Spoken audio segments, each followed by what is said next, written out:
Welcome back. Bulletin کا آغاز کریں گے اور سب سے پہلے آپ کو خبر دیں گے۔ سیکیورٹی فورسز نے جنوبی وزیرستان میں دہشت گردی کا حملہ ناکام بنا دیا ہے۔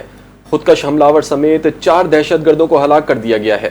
ISPR کے مطابق بارود سے بھری گاڑی چیک پوسٹ سے باہر تباہ کر دی گئی۔ دہشت گرد بارود سے بھری گاڑی کے ذریعے چیک پوسٹ کا حفاظتی حصار توڑنا چاہتے تھے۔ فورسز نے گاڑی کو پوسٹ کی حدود سے باہری نشانہ بنا کر تباہ کر دیا۔ 3 دہشت گردوں کو کلیئرنس آپریشن کے دوران کامیابی سے ہلاک کر دیا گیا۔ آپریشن میں سیکیورٹی فورسز کا کوئی جانی نقصان نہیں ہوا۔ علاقے میں دیگر ممکنہ دہشت گردوں کی موجودگی کے پیش نظر سرچ اور سینیٹائزیشن آپریشن جاری ہے۔ وزیر داخلہ محسن نقوی نے تربت میں فرنٹیئر کور بلوچستان ساؤتھ ہیڈ کوارٹرز کا دورہ کیا، جہاں انہوں نے FC کے جدید ترین اسپتال کا افتتاح کیا۔ اس موقع پر انہوں نے OPT، مختلف وارڈز، MRI، CT اسکین، روزمرہ آپریشن تھیٹر کا معائنہ کیا اور ڈاکٹرز، نرسز، پیرامیڈیکل عملے سے ملاقات کی۔ وزیر داخلہ نے کہا تربت میں جدید طبی سہولیات سے آراستہ اسپتال ایک اہم ضرورت تھی، جس سے نہ صرف FC اہلکار بلکہ مقامی آبادی بھی مستفید ہوگی۔ انہوں نے مختصر مدت میں اسپتال کو فعال بنانے پر IGFC بلوچستان ساؤتھ اور ان کی ٹیم کی کارکردگی کو سراہا۔ وزیر داخلہ کو فورس کی پیشہ ورانہ تربیت، فیلڈ آپریشنز پر بریفنگ۔ محسن نقوی نے FC بلوچستان کی پیشہ ورانہ صلاحیت کو سراہتے ہوئے فتنہ الہندوستان سمیت تمام کالعدم دہشت گرد گروہوں کے خلاف کامیاب کارروائیوں پر فورسز کو خراج تحسین پیش کیا۔ نائب وزیر اعظم و وزیر خارجہ اسحاق ڈار نے سعودی وزیر خارجہ شہزادہ فیصل بن فرحان آل سعود سے ٹیلی فونک رابطہ کیا ہے، جس کے دوران دونوں رہنماؤں نے خطے کی تازہ ترین صورتحال پر تبادلہ خیال کیا۔ تفصیلات کے مطابق اسحاق ڈار اور سعودی وزیر خارجہ نے پاکستان اور سعودی عرب کے درمیان قریبی برادرانہ تعلقات کے عزم کا اعادہ کیا۔ دونوں رہنماؤں نے سفارتی روابط کے تسلسل کی اہمیت پر زور دیا، جبکہ خطے میں تعمیری تعاون، امن اور استحکام کے فروغ کے لیے مشترکہ عزم کا اظہار کیا۔ یونانی فوج کے اہلکاروں نے سعودی عرب میں پیٹریاٹ ایئر ڈیفنس سسٹم کی مدد سے یمن سے فائر کیے جانے والے 2 بیلسٹک میزائل تباہ کر دیے۔ امریکہ کے فراہم کیے ہوئے پیٹریاٹ فضائی دفاعی نظام کو سعودی عرب میں آپریٹ کرنے کے لیے یونان کے اعلیٰ درجے کی مہارت رکھنے والے اہلکار سعودی عرب میں تعینات ہیں۔ برطانوی ایجنسی روئٹرز کے مطابق یونانی سیکیورٹی نے بتایا کہ سعودی عرب میں تعینات یونانی فوج کے زیر استعمال فضائی دفاعی نظام نے ہفتے کے روز یمن سے ینبع کی آئل ریفائنریز کی جانب داخل گئے 2 بیلسٹک میزائل تباہ کیے۔ سعودی سول ڈیفنس نے حملے کے خدشے کے پیش نظر ینبع میں ہنگامی الرٹ جاری کرتے ہوئے شہریوں کو محتاط رہنے کی ہدایت۔ ایرانی پاسداران انقلاب کے ترجمان جنرل حسین محبی نے دعویٰ کیا ہے کہ اسلام آباد مفاہمتی یادداشت کی خلاف ورزی کے بعد سے ایران کے جوابی حملوں میں 200 سے زائد امریکی فوجی ہلاک ہوئے ہیں، جبکہ زخمیوں کی تعداد اس سے کئی زیادہ ہے۔ ایرانی خبر ایجنسی کو دیے گئے انٹرویو میں جنرل حسین محبی نے امریکی ہلاکتوں سے متعلق واشنگٹن کے اعداد و شمار کو سراسر جھوٹ قرار دے دیا۔ انہوں نے دعویٰ کیا کہ ایرانی حملوں میں خطے میں امریکہ کے 8 فوجی مراکز کو نشانہ بنایا گیا، جبکہ ایک مقام پر موجود 20 حفاظتی شیلٹرز بھی تباہ کر دیے گئے۔ جنرل محبی نے کہا کہ امریکی حکومت کو صحافیوں کو تباہ ہونے والے امریکی فوجی مراکز کا دورہ کرانا چاہیے تاکہ وہ خود اندازہ لگا سکیں کہ کتنے امریکی فوجی مارے جا چکے ہیں۔ ایرانی پاسداران انقلاب نے گزشتہ 2 ہفتوں کے دوران امریکی فوجی اڈوں پر حملوں میں 11 جنگی طیارے اور ہیلی کاپٹرز کو تباہ کرنے کا بھی دعویٰ کیا ہے۔ ایرانی پاسداران انقلاب کے ترجمان جنرل حسین محبی نے ایرانی خبرساں ایجنسی کو بتایا ہے کہ ایرانی افواج نے رواں ماہ 2 ہفتوں کے دوران خطے میں امریکی فوجی اڈوں پر زمین پر کھڑے 11 امریکی جنگی طیارے اور ہیلی کاپٹرز تباہ کیے ہیں۔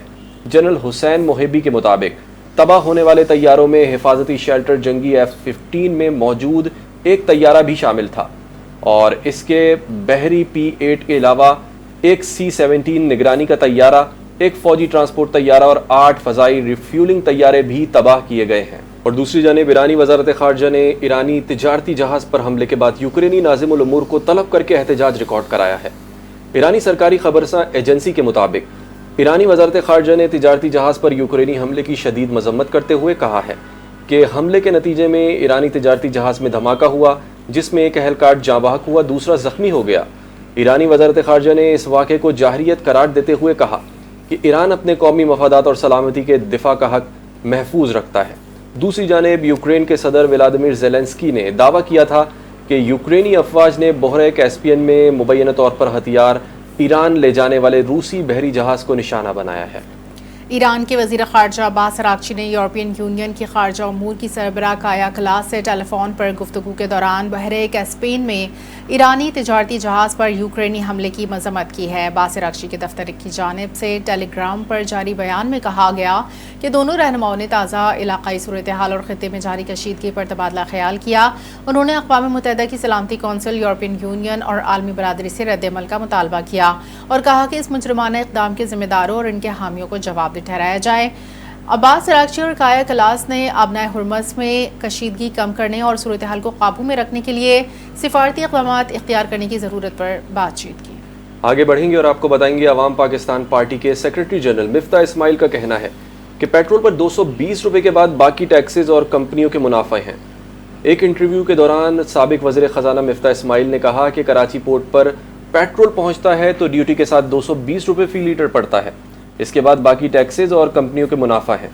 انہوں نے کہا کہ کمپنیوں کے منافع پر حکومت سمجھوتا نہیں کرتی، وہ ہمیشہ ان کے ساتھ کھڑی ہوتی ہے۔ عوام پاکستان پارٹی کے رہنما نے کہا کہ موٹر سائیکل والوں کے لیے پیٹرول پر 10 روپے کم کرنے ہوں تو IMF کا معاملہ آ جاتا ہے۔ مفتاح اسماعیل نے کہا کہ 60% پیٹرول استعمال کرنے والے موٹر سائیکل سواروں سے ہم 120 روپے ٹیکس لے رہے ہیں، غریب پر 45% ٹیکس لگائیں گے تو چیزیں مہنگی ہوں گی۔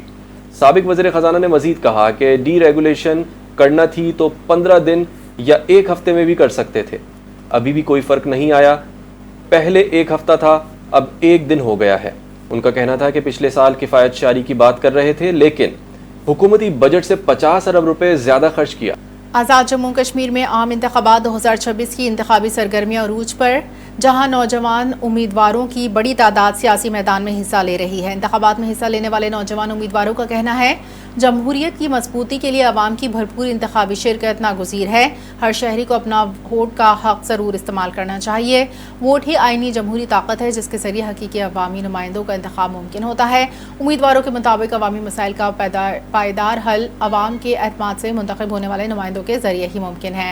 عوام کا منتخب نمائندہ ہی حقیقی جمہوریت کا علمبردار اور عوامی حقوق کا محافظ ہوتا ہے۔